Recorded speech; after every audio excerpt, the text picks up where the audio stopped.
Yo, baby. Yo. Genzo. You know what? We got this knife, and I like it. I like their style. I like it Ganzo style. Don't you? I like Ganzo style. And this is a Ganzo. This is a Samson ND2. And it's a Brutalica design. And I tagged them when I posted this on my Instagram. So check that out. I'll give you the Instagram to Brutalica Adimanti. But you know, it says Ganzo in here. Yeah, it's a Ganzo dagger. Got this. I mean, somebody brought my attention to it because it's like I'm just rolling around in outer space and shit, and apparently didn't catch this. There's so much out there. Try and keep up, right? Try and keep up. But thank God, a guy, contact DM'd me on Instagram and says, have you seen this? And this might have been either Chad or Gabe or somebody, probably Chad. Addicted to Knives, or yeah, I think it's Addicted to Knives is his Instagram thing. But he's over there in Kansas, and he says, have you seen this? It's like, whoa, because he knew I like Ganzos, and I do like Ganzos, and there's a lot of really cool Ganzos. And I saw this on White Mountain Knives. I mean, that's what he was looking at, and he goes, do you see these on White Mountain? Yeah, and they're not $23, by the way. It's not $23. Okay? Woo! Are they getting proud now? Yo, baby! The Ganzo dagger. Oh, and it does say Samson, like GR for green, right? But Samson, they ran all that together. So, Samson grown? Okay, whatever. I was in one of those days. 8.35 inches overall, 3.75 inch blade, blah, blah, blah. It's D2. So, I don't know if it says anything other than that. No, it doesn't really. Okay, never mind. And, well, I didn't show you this, did I? But I tore it apart. Now it's upside down. This is all part of the shit. But check it out. What was weird, because there was a guy saying, and I'll take it apart again. I'll show you, okay? It's got bearings and all that kind of stuff, and it's got skeletonized liners, et cetera, and that pocket clip's really cool. We'll look at that. But check this out. These are steel. These liners are steel. Now, why are you putting a hardened steel piece in a steel line? I mean, I think I've seen it maybe once before, but I don't remember when. It's been a long time. So, I mean, if these were titanium liners, I get you. But, so that's odd. And you would think that would take some time and effort to do all that, as well as instead of just put the detemp ball right there on the liner and cut the liner to length and, okay, whatever.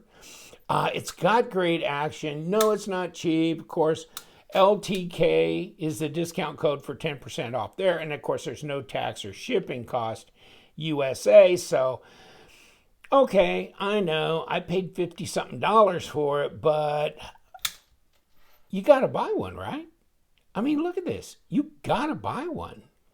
This really looks, and I was FaceTiming with Linus over Sweden. And he goes, this looks like one you had on your channel, or a table sale or something at one time, that was like this. It was a gravity knife. Okay, it dropped out of the handle and stuff. But it was a dagger look gravity knife. And I'm going, I think you're talking about like one of the post-World War II type. Maybe it was a Czech design or German. And he says, yeah, I think so. So, yeah, it kind of does, but I mean, this is European design work regardless, right? Maybe Eastern European. So, because I don't know Brutalica, where he's from, that designer guy, but I think so. So, wow. Okay, I get it. And it is very reminiscent of that. And look at the pocket clip. And this is steel. But, it's I like it. It's very stylish. And I've carried this knife several times. And okay, you know, if you're wearing, you know, I just like jeans is my thing, or, you know, some kind of pants like that. But it'll go. It'll go. It's not the most pocket friendly as far as just sliding right in like some clips do. But it's reasonable. And the other half of the equation is that's just a hell of a good look, isn't it? That kind of a dagger style looking pocket clip to go, you know, carry on this design. So no, I think it's great. And ooh, oh, hold on. Let's put this on the scale. I just remembered another knife I never did weigh. Ooh, that's 164 grams. So it's not, you know, but there's a lot of steel liners, all that kind of stuff there. And it's a decent sized knife. So let's go around to ounces and see what we can gather up. Come on. Okay, 5.78. That's not, you know, if it was 6 ounces, I'd go, that's some stuff, you know, and it's not far off. So it's got some heft to it. I like these fullers on either side. That really makes it, doesn't it? That's not sharp. Okay, that's not sharp. Oh, by the way, this here, this is not sharp either. Okay, there's nothing sharp on it. Ah, come here, give me this. It's like, hold on. Why am I buying a knife? Okay. For looks, that's what you're buying it for. Okay, yeah, sure. Okay, whatever. Get out of here. Yeah, it's reasonable. It might be a little stabby. But I think that's the whole point. And look at, I mean, these edges are broken. It's nice and rounded. And here's your pass through for disengaging. And as soon as that hits you on the thumb, it's over the detamp ball. So it's it's real fidget friendly in that regard. Check it out. Hey, and let's put the tape on it. I mean, it's reasonable size. There's 3 3/4. I mean, you tell me, 96 millimeter, 8.35, at not quite 21.5 centimeters. So get Frosty out here. About the same size, almost exactly, except the blade length is longer on this, obviously by 1/4 inch. Overall, though, probably it's real close. This is supposedly a little bit longer. This is 8 1/4. This is 8.35, so it's real close. This has just got more handle length than this. Yeah, obviously, because the blade's shorter. But, blade stock. And let's do that. 0.14, not bad. 3.6 millimeter, 3.5. Let's just say 3.5. 15.4 millimeter on the handle thickness, which is 6/10. And it's a contour G10 scale, and it feels real grippy. At first, just if I would have had my eyes closed and feeling this, it feels a lot like that Kraton, kind of rubbery. So it's real grippy. In fact, it's got probably like lots of skin cells in there now. Damn it. But yeah, it feels real grippy. And so that's way cool. The action's great, like I said. It's centered. No blade play or lock rock, and I've already had this apart and back together, so I haven't had any hardware failures or problems there either. Check it out. I mean, I like this rounded design here. Oh, by the way, I got a hold of White Mountain Knives. I think it was Michael that responded to me. He's Justin's second in command, I think. But he said, yeah, because I said, okay, green, do they make, I mean, he referred to some other colors or something. He said this was the only color we could get. And I go, color? What other colors? And he sent me a picture of the brown. They have a brown, and then I think there's a black. So I think it's green, brown, and black. So they were only able to get green, and I looked everywhere. I mean, I searched, and I asked Linus, I said, go search. I mean, you find one. And I couldn't find one posted anywhere. I mean, I didn't go to Ganzo.com, but nowhere else could I find one even posted. So, I mean, just doing a general Google search. So, unless there's an actual Ganzo, you know, and I never did try a Ganzo model number, but it's called the Samson. Yeah, I mean, so I went, you know, Ganzo Samson, and I put Adimanti in there as well, but nothing.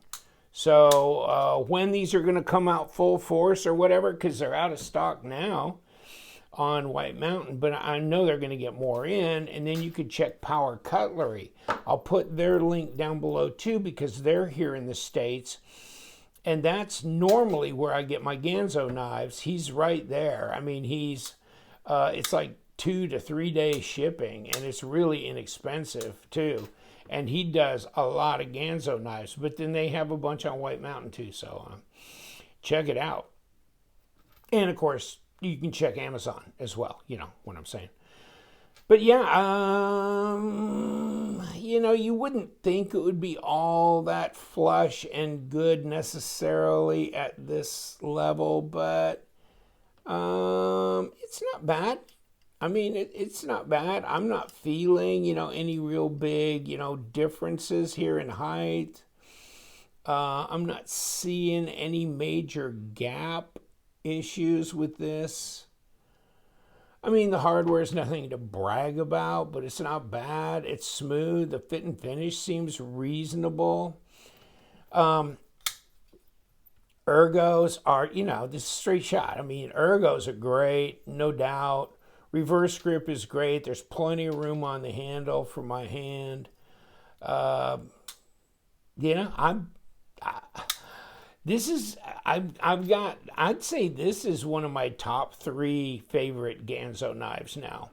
I mean, it just depends on what you're into, but this, I like this style a lot. This may be now my new favorite, actually. I'm sure you enjoy watching a channel showing you knives you can't buy. You know, hey,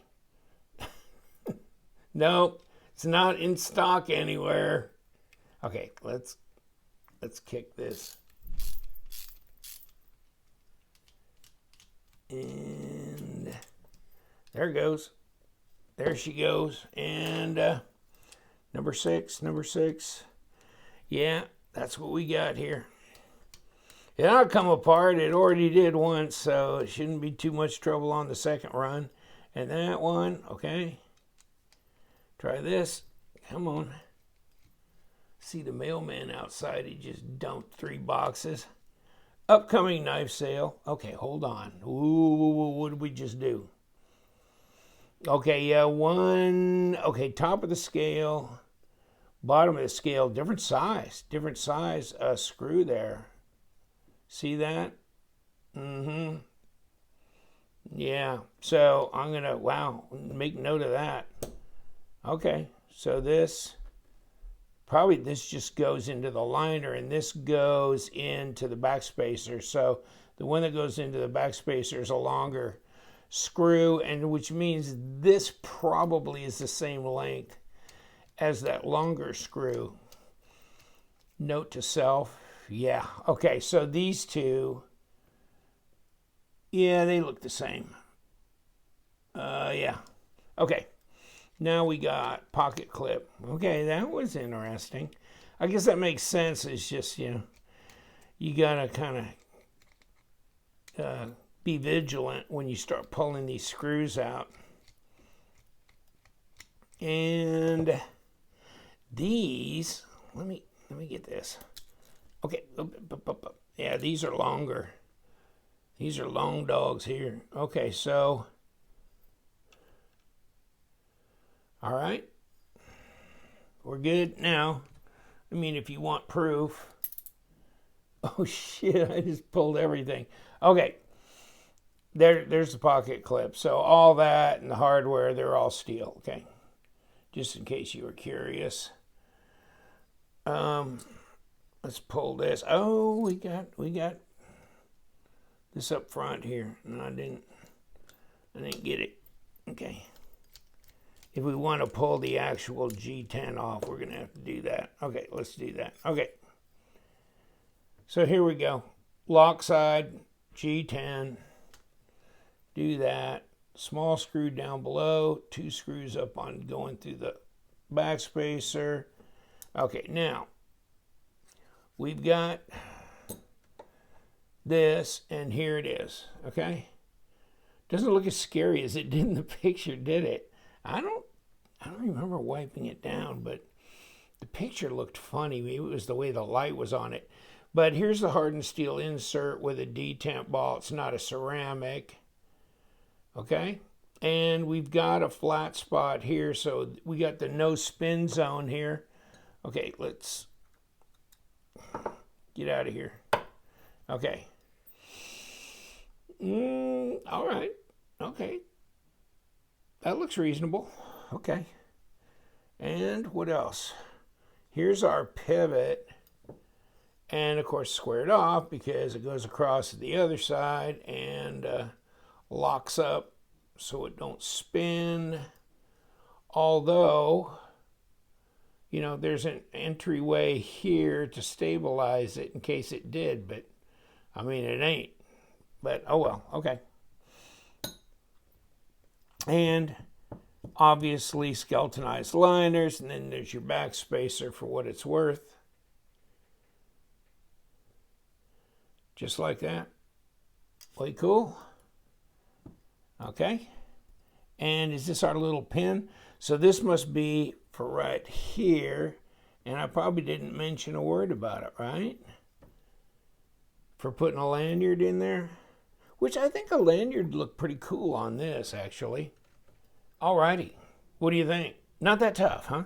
Not that tough, not that tough.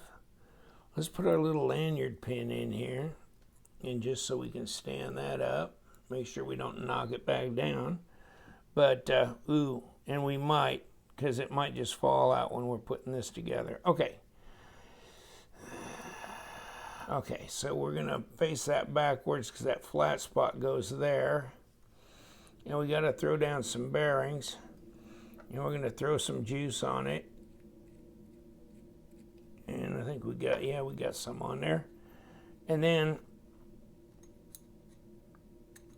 we got a blade. Then we got bearings. Then we got juice. And we haven't lost our lanyard yet. Okay, well, miracles never cease. And of course, it just sits in there, doesn't it? It's just stands in the little machined area or whatever. So, do your thing and try and line this up. And it's not lined up. Come here. Let's move you around a little bit. Okay.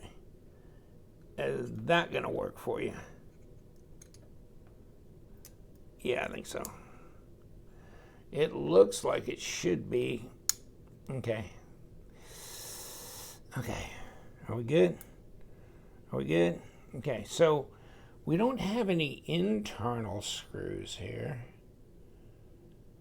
But you can see the smaller screw there and the taller screws are going through here. Actually, there's no reason why we can't go ahead and put this in just to kind of lock this pivot area down for safety's sake. Okay, come on. Okay, we got it. Now, it would be a little, I may have jacked it down a little bit harder than I needed to. Okay, so the little tiny screw here, this goes in down in here. And then the longer ones go on top. And then I think this is the front dog, which is about the same size as the others because it has to go. Now let's take a look. Come on. No, it didn't go through or anything, so hold on. No, it looks good. Okay, so we're good. Okay, we didn't screw it up yet. Let's get this in here.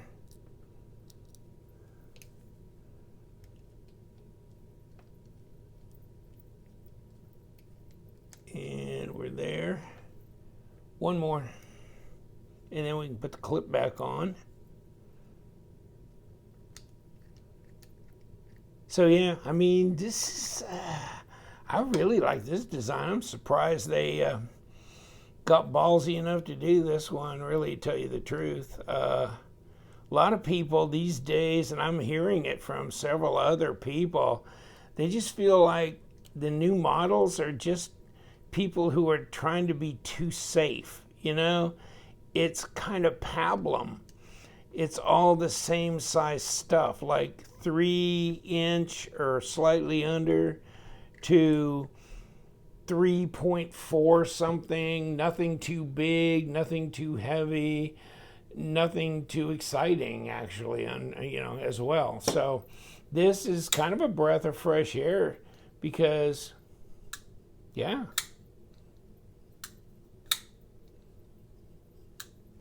we're good. We're centered. No play. Oh yeah, there's lots of play. We're going to play with this. Absolutely. I know. I'm alwaalways showing you the expensive stuff. I know. I'll try and keep it under $1,800. You know me. Nothing but custom knives and high-end production stuff.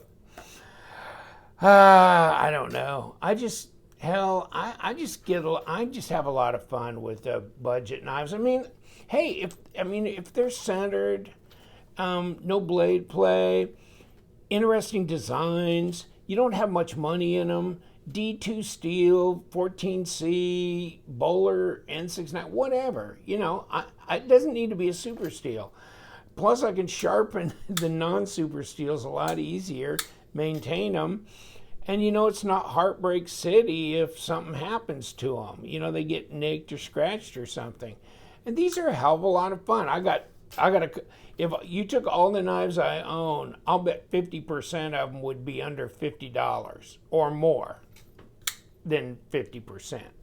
Okay, I don't have a lot of expensive knives.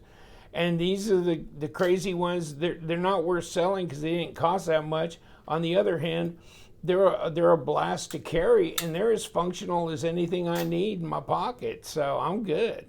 All right, I'll get done ranting at you. Hey, have a good day, you guys. We love them knives, so you stay sharp.